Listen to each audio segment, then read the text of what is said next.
Hey there, it's Leslie with Leslie's Cookies and Treats, and today I'm making the most adorable Cinco de Meow cookies for Cinco de Mayo. I saw a design on a t-shirt similar to this last year and just knew that it had to be a cookie. So anyway, to get started, I outlined and I'm flooding in my cookie with a 15-second royal icing in white.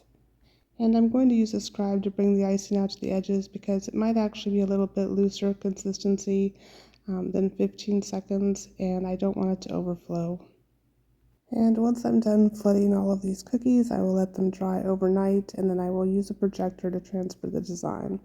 So I've got this adorable little taco cat here, and I'm going to start from the back and work my way towards the front. So these are all the little tomatoes, and I'm just going to pipe them in with red, and then I'm going to stick it in front of a fan or in a dehydrator to let them crust over so that they do not form craters. And after they've set up for like 5 minutes or so, I went ahead and piped in some cheese. And I'm going to be using my scribe after everything in order to get the icing to settle down and to make sure there's no air bubbles. And then I put this back in front of the pan for about another 5 minutes before getting out my green icing, in which I cut a tip that's like an upside down V at the tip of my piping bag, and I'm just going to make little leaves here that look like lettuce.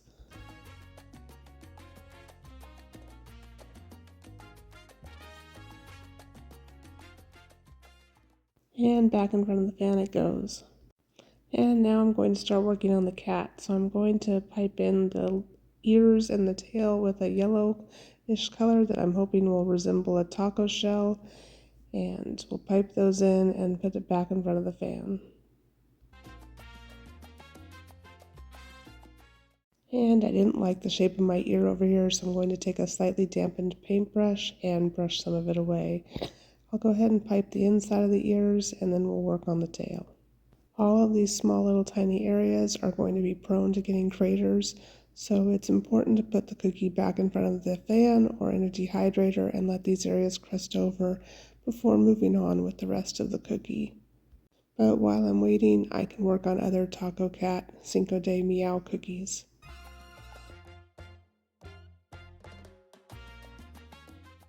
So I'm just going to flood in the tail here, and I want the tip of the tail to be another color, so I'm going to use a wet on wet effect and just add a bit of orange to the tip of the tail and pipe it right into the yellow icing. I stuck my orange icing just right into that yellow icing and gave it a little bit of a swoosh, and then I'm just using my scribe to help blend it and kind of drag it more into the yellow icing. And then guess where this cookie is going? Back in front of the fan to dry. Okay, the tail and ears have had a chance to crust up for about 5 or 10 minutes, and now I'm going to go ahead and pipe in the taco part of the cat. So I'm going to outline it in and flood it in with the yellow icing. I'm going to make sure my outline covers all of the inside fillings of the taco so that this looks like the outside taco shell. This icing's a bit stiffer, it's more of a 20-second consistency, so I had to really wiggle my piping bag as I was piping it to help it smooth out, and I'm going to have to work with it a bit with my scribe. And it went back in front of the fan for about 5 minutes, and now that it's set up, I'm going to go ahead and pipe in the front paws. And this taco cat is almost done. Let's go ahead and pipe in the words Cinco de Meow. I am just going to freehand this, kind of following along with the outline of the cookie, but I could use a projector or the tissue paper method to transfer the words onto the cookie.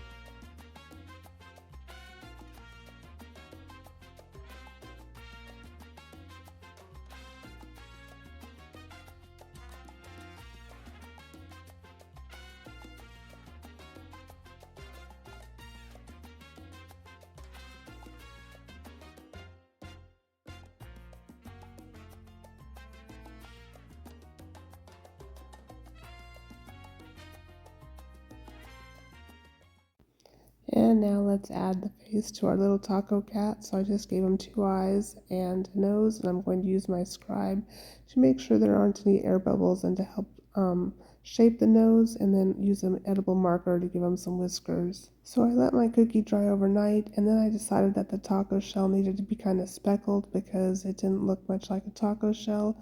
So I'm using my white gel food color to give it a couple of little white dots here and there. And then I have a brown edible marker, and I'll add some brown dots. And then I used gold to kind of blend it all together and give the taco shell kind of a mottled look that was, I don't know, it just looked more like a taco shell to me. What do you think? Taco shell or diseased cat? And these adorable little taco cats are done. I really like how this came out. I hope you did too. What do you think? Would you make these cookies? Let me know in the comments. And don't forget to like and subscribe. I have new content every week. And don't forget to sign up for my newsletter for class announcements, freebies, and other cool cookie tips and tricks.